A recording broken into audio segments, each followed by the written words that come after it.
Okay, ನಾನು ಆನೆಸ್ಟಾಗಿ ಹೇಳ್ಬೇಕಂದ್ರೆ ಈ ಸಿನಿಮಾದ ಪ್ರತಿಯೊಂದು ಅಪ್ಡೇಟು ನನಗೆ ಗೊತ್ತು. ಏನೇನು ಆಗ್ತಿತ್ತು, ಯಾರ್ಯಾರು ಬರ್ತಾಯಿದ್ರು, ಆನ್ ಬೋರ್ಡ್ ಆಗ್ತಾಯಿದ್ರು, ಏನಾದರೂ ಆಗ್ತಿದ್ರು, ಪ್ರತಿಯೊಂದು ನನಗೆ ಗೊತ್ತು. ನಾನು ಮತ್ತು ಅವನಿಗೆ ನಾನು ದೂದು ಅಂತ ಕರಿತೀನಿ.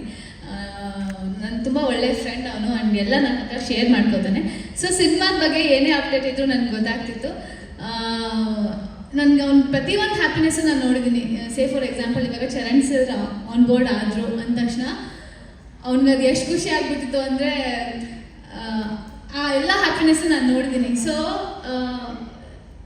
ಒಂದು ಪ್ಯಾನ್ ಇಂಡಿಯಾ ಸಿನಿಮಾ ಮಾಡಬೇಕು ಅಂತ ಅಂದರೆ ಇಟ್ ಈಸ್ ನಾಟ್ ಒಂದು ಹೊಸಬ್ರಿಗೆ ಅದು ಚಿಕ್ಕ ವಿಷಯ ಅಲ್ಲ, ತುಂಬ ದೊಡ್ಡ ವಿಷಯ. ಆ್ಯಂಡ್ ಅವನಿಗೆ ಎಲ್ಲ ಪೊಟೆನ್ಷಿಯಲ್ಲೂ ಇದೆ. ಅವನಿಗೆ ಸುಮ್ಮನೆ ಇರ್ತಾನೆ ಅಷ್ಟೇ, ಬಟ್ ಯಾವ ಥರ ಕ್ಯಾರೆಕ್ಟರ್ ಕೊಟ್ಟರು, ಏನು ಕೊಟ್ಟರು, ವಿಲ್ ಜಸ್ಟ್ ಕಿಲ್ ಇಟ್ ಆ ಥರ. ಅದು ಚೈತ್ರ ತುಂಬ ಚೆನ್ನಾಗಿ ಹೇಳಿದ್ರು. ಸುಮ್ಮನೆ ಇರ್ತಾರೆ, ಬಂದ್ಬಿಟ್ಟು ಏನು ಕ್ಯಾರೆಕ್ಟರ್ ಕೊಟ್ಟರು ಅಷ್ಟು ಅದ್ಭುತವಾಗಿ ಮಾಡ್ತಾರೆ ಅಂತ. ಅದನ್ನು ನಾನು every day on daily basis witness ಮಾಡ್ತೀನಿ.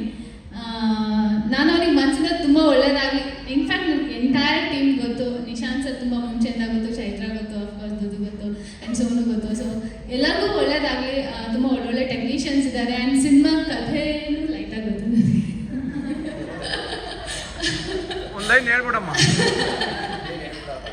ಇಲ್ಲ, ಬಟ್ ಅದು ಕೇಳಿದ ಮೇಲೆ ನನಗೆ ಅನ್ಸುತ್ತೆ ಏನಂದರೆ ಕಲ್ಚರ್ ಆ್ಯಂಡ್ ಟ್ರೆಡಿಷನ್ಗೆ ತುಂಬ ರೂಟೆಡ್ ಆಗಿರೋವಂಥ ಒಂದು ಸಿನಿಮಾ. ಇವಾಗಿನ ಜನ ಓಕೆ, ನಾನು ಈ ಥರ ಒಂದು ಸಿನಿಮಾ ನೋಡಬೇಕು ಅಂತ ಎಕ್ಸ್ಪೆಕ್ಟ್ ಮಾಡೋವಂಥ ಒಂದು ಸಿನಿಮಾ. ಯಾರಿಗೂ ಓಕೆ, ನಾನು ಏನು ಹೇಳಿದ್ರು ಏನು ಹೇಳ್ಬಿಡ್ತೀನಿ ಅನ್ನೋ ಒಂದು ಭಯ ನನಗೆ. ಇಲ್ಲ, ಓಕೆ.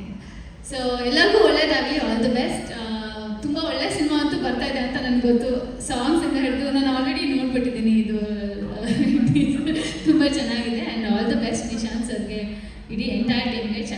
ಚೈತ್ರ ಬಗ್ಗೆನೂ ಏನು ಹೇಳೋದು ಬೇಕಾಗಿಲ್ಲ, ಎಲ್ಲರಿಗೂ ಗೊತ್ತು. ಅವರು ಅದ್ಭುತವಾದ ನಟರು, ಇಬ್ಬರು ಅದ್ಭುತವಾದ ನಟರು ಒಂದೇ ಸ್ಕ್ರೀನಲ್ಲಿ ಇದ್ದಾಗ ಒಂದು ಸ್ವಲ್ಪ ಕಷ್ಟ. ಅವ್ರಿಗಿಂತ ಚೆಂದ ನಾನು ಮಾಡ್ಬೇಕು, ಇವ್ರಿಗಿಂತ ಚೆಂದ ನಾನು ಮಾಡ್ಬೇಕಂತ ಇರುತ್ತೆ. ಅದು ಅವ್ರು ಹೆಂಗೆ ಮ್ಯಾನೇಜ್ ಮಾಡಿದ್ರು I don't know, but then output ಚೆನ್ನಾಗಿ ಬಂದಿದೆ. That's all we want. And Rishi ಸರ್ಗೆ ಆಲ್ ದಿ ಬೆಸ್ಟ್ ಸರ್, ನಿಮ್ಮ ಫಸ್ಟ್ ಸಿನಿಮಾ ಚೆನ್ನಾಗಲಿ. ಆ್ಯಂಡ್ ನಿಶಾಂತ್ ಸರ್ಗೆ ಆಲ್ ದಿ ಬೆಸ್ಟ್. ಎಲ್ಲರಿಗೂ ಒಳ್ಳೆಯದಾಗಲಿ.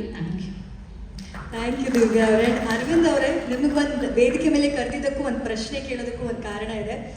ಬಿಗ್ ಬಾಸಲ್ಲಿ ಅವರು ಮಂಗಳೂರು ಕನ್ನಡದ ಆ ಸ್ಲ್ಯಾಂಗ್ ಎಲ್ರಿಗೂ ಇಷ್ಟ ಆಗ್ತಾ ಇತ್ತು. ಅವ್ರಿಗೂ ಒಂದೆರಡು ಲೈನ್ ಹೇಳ್ಕೊಟ್ಟಿದ್ರಿ ಅಲ್ಲೇನೆ ನೀವು. ಈ ಇಡೀ ಸಿನಿಮಾ ಆ ಕರಾವಳಿಯ ಸ್ಲ್ಯಾಂಗ್ನಲ್ಲಿ, ಆ ಸೊಗಡಲ್ಲಿ ಹೋಗುತ್ತೆ. ಸೊ ಅದೇ ಸ್ಟೈಲಲ್ಲಿ ಅದು ನಾವು ನಮ್ಗೆ ಹೇಗೆ ಅಂತ ಹೇಳಿದ್ರೆ ನಾವು ಮಾತಾಡೋದೇ ಹಾಗೆ. ಸೊ ಅದು ನಾವೇನು ಟ್ರೈ ಮಾಡಬೇಕಾಗುತ್ತೆ. ಬೆಂಗಳೂರು ಸ್ಲ್ಯಾಂಗ್ ನಾವು ಹೇಳಬೇಕಾಗ್ತದೆ, ಟ್ರೈ ಮಾಡಬೇಕು. ಇಲ್ದಿದ್ರೆ ನಮ್ಮ ಕನ್ನಡ ಹಾಗೆ ಬರೋದಿಲ್ಲ ಆಲ್ಮೋಸ್ಟ್. ಸೊ ಮಾರ್ನಾಮಿ ಯಾವಾಗಲೇ ಸರ್ ಹೇಳಿದಾಗೆ, ಮಾರ್ನಾಮಿ ಅನ್ನೋದು ಒಂದು ದೊಡ್ಡ ಸೆಲೆಬ್ರೇಷನ್. ಮಾರ್ನಾಮಿ ಈಸ್ ಹೇಗೆ ನಮ್ಮ ಊರಲ್ಲಿ ತುಂಬ ವಿಶೇಷವಾದ ಒಂದು ಹಬ್ಬ. ಸೊ ನನಗೆ ಸಿನಿಮಾ ಕಥೆ ಲೈನೆಲ್ಲ ಗೊತ್ತಿಲ್ಲ. First of all happy birthday. ನಾವು ಅವರಿಗೆ ಸೀರಿಯಲಲ್ಲಿ ಬೇಬಿ ಬೇಬಿ ಅಂತ ಕರೆಯೋದು, ಅದಕ್ಕೆ ನಾನು ಅವರು ಬೇಬಿ ಬೇಬೀಸ್. ಒಳ್ಳೇದಾಗಲಿ ಇಡೀ ತಂಡಕ್ಕೆ. ಆ್ಯಂಡ್ ಕೆಲವೊಂದು ಸ್ನಿಪೆಟ್ಸ್ ನೋಡಿದ್ದೇನೆ ನಾನು ಅವರ ಫೋನಲ್ಲಿ. ಅವ್ರು ನನಗೆ ಆ ಆ್ಯಕ್ಷನ್ ಸೀಕ್ವೆನ್ಸ್, ಅವರನ್ನು ಚೇಸ್ ಮಾಡೋದಾಗಲಿ, ಆ ಫೈಟ್ ಮಾಡೋದಾಗಲಿ ತುಂಬ ಅಥೆಂಟಿಕೇಟೆಡ್ ಆಗಿ ಇದೆ. ನನಗೆ ಗೊತ್ತಿರೋ ಪ್ರಕಾರ ನನಗೆ ತುಂಬ ಸುಲಭವಾಗಿ ಯಾವುದು ಇಂಪ್ರೆಸ್ ಆಗೋದಿಲ್ಲ. ಸೊ ಅಷ್ಟು ರಿಲೇಟಬಲ್ ಕಂಟೆಂಟ್ ಇದ್ದರೆ ಮಾತ್ರ ಅದು ವಾವ್ ಅಂತ ಅನಿಸುತ್ತೆ. ತುಂಬ ಚೆನ್ನಾಗಿ ಮಾಡಿದ್ದಾರೆ ಎಲ್ಲರೂ. ಐ ಥಿಂಕ್ ಅದೊಂದು ಬೀಚ್ ಕಡೆ ಒಂದು ಓಡೋ ಒಂದು ಫೈಟ್ ಒಂದು ಸೀನ್ ಇದೆ. ಆಮೇಲೆ ಇನ್ನೊಂದು 2-3 ಸತಿ ತೋರಿಸಿದ್ದಾರೆ. ಎಲ್ಲರೂ ಅದರಲ್ಲಿ ಕಾಣಿಸುತ್ತೆ ಕೆಲಸ ಮಾಡಿದ್ದಾರೆ ಅಂತ. ಆ್ಯಂಡ್ ತುಂಬ ಕಷ್ಟ ಇದೆ ಆ ಥರ ಒಂದು ಅಥೆಂಟಿಕೇಶನ್ ಸ್ಕ್ರೀನಲ್ಲಿ ಕಾಣಲಿಕ್ಕೆ. ಅಂದರೆ ತುಂಬ ಸುಲಭ. ಆ ಮ್ಯಾಗ್ನಿಟ್ಯೂಡಲ್ಲಿ ನೋಡಬೇಕಾದ್ರೆ ಏನು ತಪ್ಪಿದೆ ಅಂತ ಹುಡುಕೋದು ತುಂಬ ಸುಲಭ ಆಗುತ್ತೆ. ಸೊ ತಪ್ಪುಗಳೇ ಕಾಣಿಸದೆ ಎಲ್ಲರೂ ಚೆನ್ನಾಗಿ ಮಾಡಿದ್ದಾರೆ ಅಂತ ನನಗನ್ಸಿದೆ. ಆ್ಯಂಡ್ ಇಡೀ ತಂಡಕ್ಕೆ ಒಳ್ಳೆಯದಾಗಲಿ, ಬೆಸ್ಟ್ ಆಫ್ ಲಕ್. ಕ್ಯಾಮ್ರಾಮನ್, ಆಮೇಲೆ ಡೈರೆಕ್ಟರ್ ಸರ್, ಪ್ರೊಡ್ಯೂಸರ್ ಸರ್, ಎಲ್ಲ ಟೀಮಿಗೆ ಒಳ್ಳೆಯದಾಗಲಿ. ಒಂದು ಒಳ್ಳೆಯ ಮಾರಣಮಿ ಮಾಡುವ ಈ ಸಿನಿಮಾ ರಿಲೀಸ್ ಆದ ಮೇಲೆ.